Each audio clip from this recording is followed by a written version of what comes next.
Hello everyone, my name is Anjali and today I will be teaching you chapter number 6 from Women's NCERT textbook from ninth grade, and the chapter's name is Weathering the Storm in Arizma.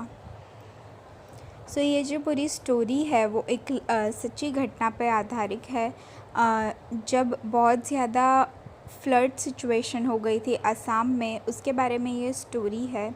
वहाँ एक छोटे से village में कि कैसे लोगों को मुश्किलें हुई थी, कैसे कई सारे लोगों ने अपनी जो फैमिली है उनको खो दिया था, उनकी डेथ हो गई थी उस स्टॉर्म में, साइक्लोन में। और इसके बारे में स्टोरी है कि सबने कैसे सरवाइव किया, कैसे ओवरकम की ये सारी चीज़ें, और उन लोगों के बारे में है जिन्होंने सबको हेल्प की इतने मुश्किल टाइम में, सबका ध्यान रखा, उनकी भूख प्यास सबका ध्यान रखा, उसके बारे में ये स्टोरी है।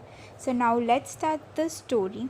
Weathering the Storm in Arizma Summary. Prashant went to his friend's house in Arizma on 27th October 1999.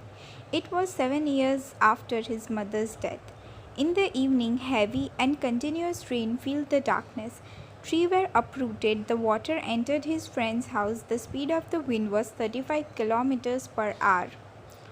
तो इसमें जो बताया गया है कि जो प्रशांत है वो अपने फ्रेंड के घर विज़िट लेता है एरिज़मा में 27 अक्टूबर को, और जब वो जाता है वहाँ पे बहुत ख़राब हो जाती है सिचुएशन, बहुत ज़्यादा स्ट्रॉमी हो जाता है एटमॉस्फेयर, जो चीज़ें हैं वो तहस नहस होने लगती है, जो नाइट है वो काफ़ी ज़्यादा डार्क हो जाती है रेनी एटमॉस्फेयर की वजह से, और जो विंड की स्पीड है वो भी काफ़ी ज़्यादा होती है।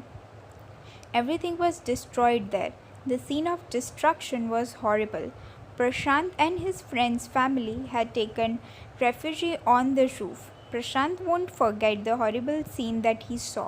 He was greatly shook to see huge sheet of water all over. It covered everything as far as eye could see. Houses were broken, dead animals and human bodies floated everywhere. Huge tree had fallen. 2 coconut trees had fallen on the house of Prashant's friend. Its tender coconut kept them alive for several days. तो जैसे मैंने बताया कि बहुत ज़्यादा ख़राब हो जाता है एटमॉस्फेयर, बहुत ज़्यादा रेनफॉल होता है, और जो फ्लड है उसकी वजह से सारे जो हाउस है वहाँ पे पानी भर जाता है, जो चीज़ें हैं वो डिस्ट्रॉय होने लगती है, बहुत ज़्यादा पानी भर जाता है हर जगह पर, और हर तरफ डेड बॉडीज़, डेड एनिमल्स दिखने लगता है, क्योंकि बहुत ज़्यादा पानी भरने की वजह से लोग डूब के मर रहे थे और उन्हें खाने की चीज़ें भी नहीं मिल रही थी। बट लकीली जो प्रशांत के फ्रेंड का रूफ़ है वहाँ पे 2 कोकोनट ट्री गिरते हैं, और जिसकी वजह से उन्हें 2-3 दिन तक अच्छे से कोकोनट ट्री पे जो कोकोनट्स है उनकी वजह से वो सरवाइव कर पाते हैं, खा पाते हैं उन्हें। सो नेक्स्ट है, for a couple of days Prashant set huddled on the roof top with his friend's family. They were nearly frozen in the cold wind. Prashant thought of his family. He decided to go through his friend's family, asked him to stay back. Prashant was worried about his family, so he got a strong stick. He then started on his 8 kilometers journey to his village. The flood water was swollen. तो वो decide करता है कि उसे अपनी family के पास जाना है, क्योंकि वो काफ़ी ज़्यादा टेंशन में आ गया होता है। कई दिनों तक वो उसी रूफ़ पे है, बहुत ज़्यादा ठंड है वहाँ पे, और वो सोचता है कि शायद उसकी फ़ैमिली को ज़रूरत हो, वो किस हालत में है उसे जानना होता है, तो वो डिसाइड करता है वहाँ जाने का। प्रशांत waded through water on the way. He found 2 friends of his uncle. They were also returning home. They had to push away many floating dead bodies of human beings and animals to move ahead. There were hardly any houses left in the village that they passed. Prashant wept, thinking that no one in his family would have survived. तो यहाँ जो है उसे बहुत ज़्यादा मुश्किलें होती है अपने विलेज तक पहुँचने के लिए, क्योंकि कई सारी डेड बॉडीज़ है उसे हटाना पड़ता है, बहुत पुश करना पड़ता है उसे एनिमल्स को, ताकि वो पहुँच पाए। और वहीं रास्ते में उन्हें 2 फ्रेंड्स मिलते हैं उसके अंकल के, अपने विलेज पे लौटते वक्त। Finally, Prashant reached his village, Kalikuda. The roof was left on his house, so he went to Red Cross shelter to look for his family there. He saw his maternal grandmother there. It was a miracle for them to see Prashant alive. They had thought Prashant to be dead. Prashant family was there.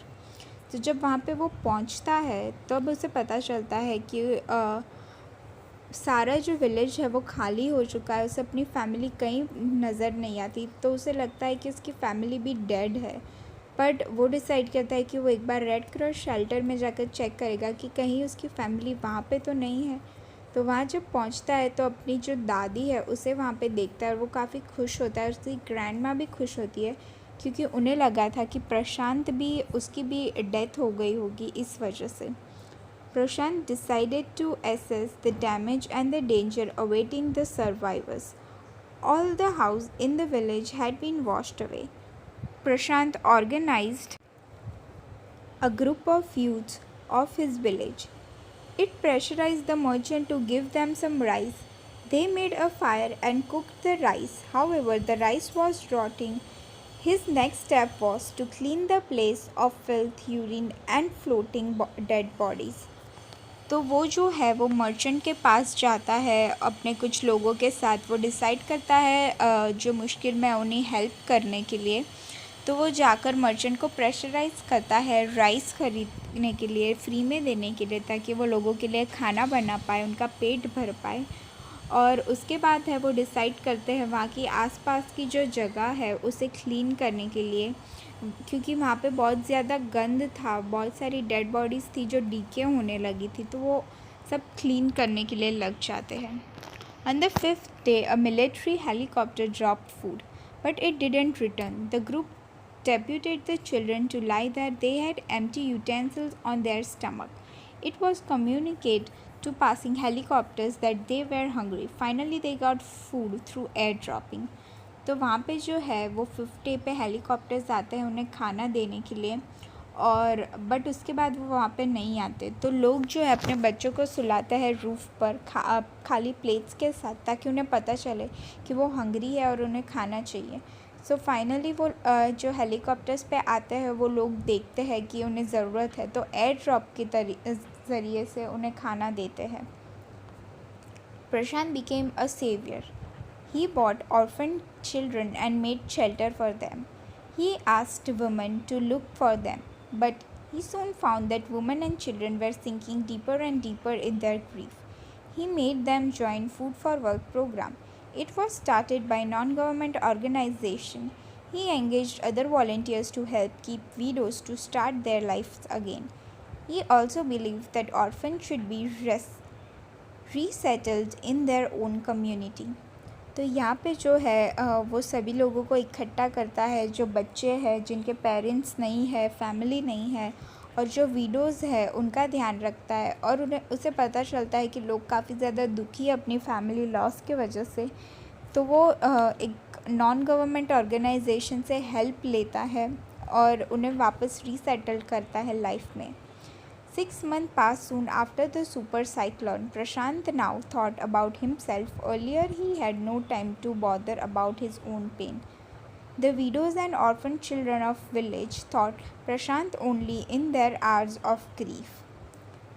तो उसके बाद वो अपने बारे में सोचता है और उसे पता चलता है कि जो भी विलेजर्स है वो उसे याद रखेंगे, और इसी बारे में ये पूरी स्टोरी है कि कैसे लोगों ने सरवाइव किया, कैसे अपनी जान बचाई। तो I hope you understand the story and please subscribe and click on bell button to notify every new video we post. Thank you.